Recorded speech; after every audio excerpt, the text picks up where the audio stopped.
Welcome to Session Sunday.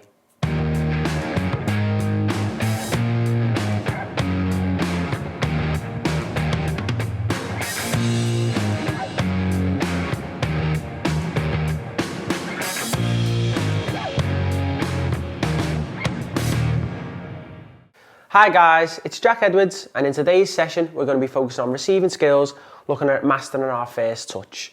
But before we get into this week's video, make sure to leave us a like and subscribe, and if you missed last week's video, click on the link above. Okay, so moving into the first part of this week's session, okay, we're going to be looking to break down our receiving skills to start with. So we're going to be setting up in an unopposed drill, okay, which is going to be focusing on like a technique and a skill.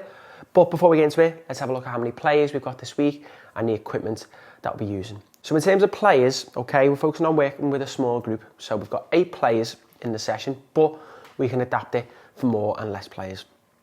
So if you have more players, you're just going to add more groups in at the start. You can even have players swapping over on the ends here where we see in a minute. And then later on when we go into a small side of the game, again, we just add more players in. We'll talk about it then as well. In terms of the equipment that we'll be using for this week, we're mainly focusing on balls, bibs and cones, okay? If you do have mannequins or poles though, they'd be great to use so that the players are trying to, when we're doing unopposed drills, in terms of making it realistic to having a defender near them, so they've got to focus on that movement away from a defender and an opposition player to receive the ball. But if you don't have that, it's fine. You can just use the cones. In terms of the setup for this part of the session, okay, it's quite simple really. We're having 10 yards, okay, in the middle here in depth and 10 yards there. So 20 yards of depth, 10 yards between here as well. And then this area in here, okay, is going to be pretty similar. So you're looking at 10, 20, 30 yards of width and 20 yards of depth, but you can increase that if you wanted to as well, depending on how many players you got, and then the age group as well that you're working with. So we're going to have 4 players here who are going to start with the balls, okay, and they're going to swap over after a minute or so. If you have more players, so if you had an extra 4 players, just add a player around the back here, okay, instead, and they can just take turns. What we're focusing on, we're going to look at a couple of different progressions on how you can change the drill as well. So it's going to be the player that on this side moves in to receive the ball. They're looking to open out to receive on the back foot, okay, so looking to position themselves away from that pole or cone there to receive it on the back foot, to then drive around into space, okay, to play out, to come round, play back into the player at the start, come back into this side and then receive on the opposite back foot, so receive on the left foot, bring it round, so driving into space, play back to the start and then go again, okay? So if you had 2 players on here instead, it could be that the player moves in, opens out, plays to this player here, okay, and then maybe comes around them to then receive it and play in again. Or it can even be that they open out, play into this player, okay, who plays back, gets set into them, and then they can go up to there and they're basically swapping places. But the way that we're going in here, okay, it's going to be that we're looking to receive that ball on the back foot, so scanning our surroundings, making sure we've got an open body shape so that we can receive it on that back foot, drive into space before turning, and then playing back, okay. Our first progression that we can look at, okay, so still working off the same line, is instead of just moving in to receive the ball, okay, what we can then look at is setting one side first before then going to the other side. So we could be moving in, okay, to set this side, okay, so then you're going to set across to the opposite player and then move around and into space. So quick feet, okay, quick scan of the shoulder and then creating that space to receive on the back foot, then bring it round again and play the ball in. So you'd work off the same side for a set amount of time before then swapping and going the other way. So, because we're not going to be turning and then turning back. So it can be for a minute, then the players swap over, and then when it's the second go, they can come in here through this way to then set, play it across, come out this way, open out, and then play. And then our final progression, okay, can be that the players receive and then play across to then go and receive again. Okay, so then it'd be like you're splitting it into groups. So the 2 players will then come in short to receive the ball, okay? They will then open out on the back foot to taking the ball across into space, play across to the opposite player. Okay, so then this player play across to there, and then the movement comes across to the other side, so then the receiving on the other foot, open out, and then play, so you don't have to worry about these cones there then. So there's 3 different types of ways to progress the drill, okay, and adapt it to your player's needs. We will now move into our first animation before moving on to part 2 of this week's session.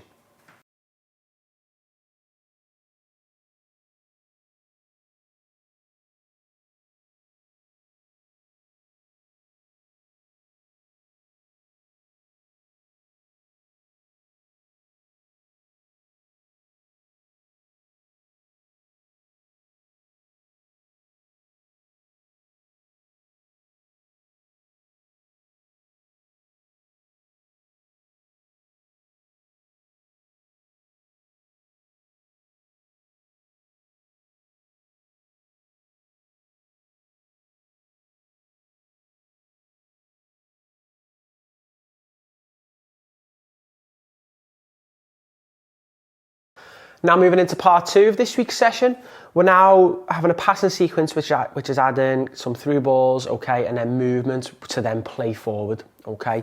So we're going to split our group into 2, okay, so we're going to have 4 yellows, 4 blues. You don't have to have the bibs for this, it's just optional. So in terms of the setup, okay, so we're going to have 2 goals in here. If you don't have any goals, and you don't have any poles that you can use, just use cones, okay? Quite simple, just use the cones. If you have more players, you can then add players into the start points, which means that the players can rotate, whereas at the moment, we're going to keep the players in the same positions for a set amount of time, and then you can look to rotate them, just so that the players aren't having to do loads of running to then get back to the start point. So, in terms of the setup, okay, so from the goal here to this first player is 15 yards.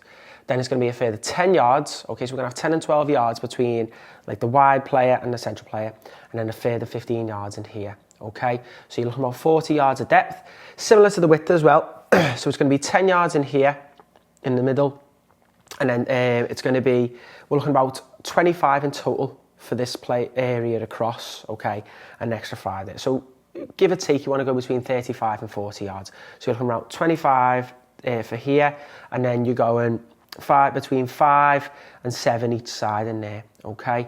Then the central areas in here, 10 yards, and then these cones in here are just going to be a further few yards apart, okay? So you can either go 2, 3, between like 2 and 5 yards, a little bit more if you want to adapt it to how you feel comfortable, but obviously it just depends on how the players get it.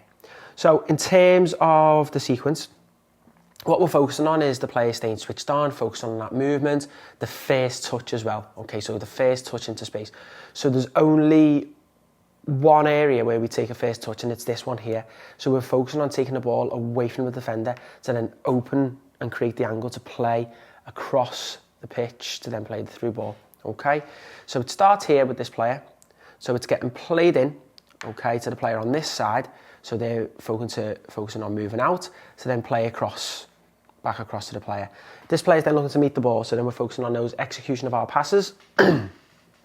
As this ball is travelling to this player, we're looking for then the wide player out here to create space to receive the ball, okay? And then we're looking, when we take this touch, to protect the ball, but also take it away from the opposition player. So we're taking it inside the pitch, which then creates the movement for this player to come off their line. So we don't want this player to move until the touch has gone inside. So it's kind of like a double movement. So fake to come out this way, to come inside of the pitch, okay? As this is happening, we want this player to be constantly on the move, moving around this cone or this pole, okay? So then when this ball comes into the player here, they've then got the opportunity to attack the space. So then we're looking for then the player out here being like the target player to set the ball in there, and we're playing through first time, okay? So you can either have it going where both teams go at the same time, but at the start you might want to have one team going at once, just so they can look to get to grips with the drill, and then you can kind of see which players might be struggling with it. You can get in and step in a bit of coaching, let the tempo get high, and then look to have both teams going at once. So then the other side comes in here, sets out, plays out wide, again focusing on that touch to take it inside, focusing on these players' movements, gets played in, gets played across, and then playing there. So after a certain amount of time, the players can switch roles, but you might want, if it's certain positions that people are playing in, so you could have your wingers, your fullbacks, centre-backs, holding midfielders, attack midfielders, strikers in there, perfect, okay?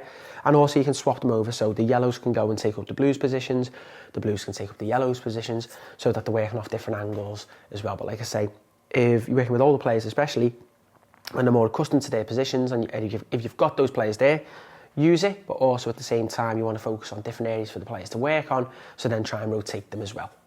We will now move into our next animation before moving on to the final part of this week's session.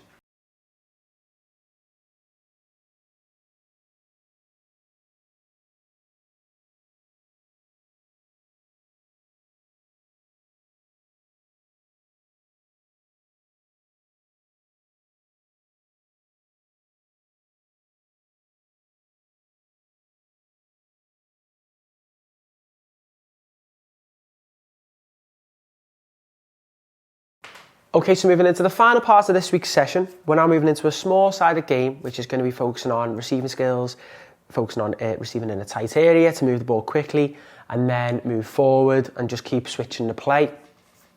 And then on transition, trying to again receive in a tight area to score, and then the team swap over.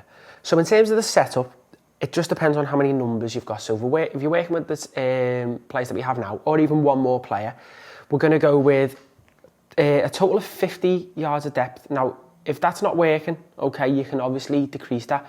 But the reason being is because we're going to have 20 yards in here, 20 yards in here, and then a maximum of 10 in here. So that can be decreased a little bit because the players are looking to play through, okay, to go to the other side, all right? So in terms of width, we're just going to go 30 yards. And then in this area here, this can be around 15 yards, and then you're looking around, 7 to 8 yards either side to get that 30 yards. Or this can even be 16 if you want to do, or 12, and you can just go, just add up the rest from the other sides. And then in this area here, you're going to have 2 goals. If you don't have goals, just use poles or cones again for these plays in here, which we'll describe in a minute. So the 2 greens are just a constant link in possession. So the ball gets played into an area in here. So the yellow can go in and press, okay? So for the blues, they have to receive in this middle zone before going and attacking the other side. Okay, so looking to manoeuvre that ball, they use that 4v3 overload, then they're looking for a player to create an angle to receive the ball, open out, so in the first part of the drill where it's creating that angle to open out and drive with the ball. As soon as they've opened out and received in that area, okay, then they're looking to play with this player. Okay, once they play into this green player, they have to play into the green player, then they go and attack the other side. So for the yellows, they might have 2 players pressing, okay, and they keep one player in this middle area here, so that then when a player moves into this area, okay, to receive the ball, they're then getting pressured, okay? So we're trying to, as if it's like break the lines, receiving between the lines in tight areas, then go forward. So for the blues, they're looking for that intricate movement, so it could be that, we're playing out, get movement across to then receive an area. So it's that good first touch, okay? So receiving on the back foot, close control, so making sure, we're facing this way, controlling the ball, and then looking to change our angle to then open out. So it could be controlling with the right foot here, bring it back across with the left, play into the green, play it again, and then the ball gets played in. So for the yellows, when they win the ball back, okay, they don't transition to be the team in possession until they receive the ball, okay, in this area here, and then play. So let's say the blues have the ball here, they're playing with the green player, and then they lose possession. They're then looking to press quickly, okay, to prevent the ball going into this middle area. The yellows look to move quickly. They can use the green player in the area that they are to help get that ball into this area to play. If it's not working for them and not getting much success, you can maybe encourage a dribble in there as well. But because we're focusing on our receiving skills, okay, try and encourage the players to receive the ball in this area to then play forward. To then play in the goals. So once they played into there, they will become the team in possession. The blues start centrally. And then again, they might send 2 players into press. The yellows might look for there, and then that extra blue player looks to close down. They can still obviously be beaten in this area, and they're just looking to switch that play, so they're covering that ground quickly. So that's what I'm saying about the area of the pitch not being too big, because there's might be a little bit of ground to cover, depending on the age group. So if you're working with younger players, you might go 2 15-yard areas and then 5 yards in the middle, or you might give them a little bit more space in that middle area and decrease these areas in here, okay, which would just mean that this gate in here isn't as wide for here. So you don't really want this to be about 5 yards, so you're giving them 15 yards in here, plus the extra wide area. So the actual possession area is quite small. It's just the fact that the next possession area, okay, the players got to cover the ground. But in a game, they've got to work hard to support the attacks as well. So it should be fine. We will now move into our final animation before concluding this week's session.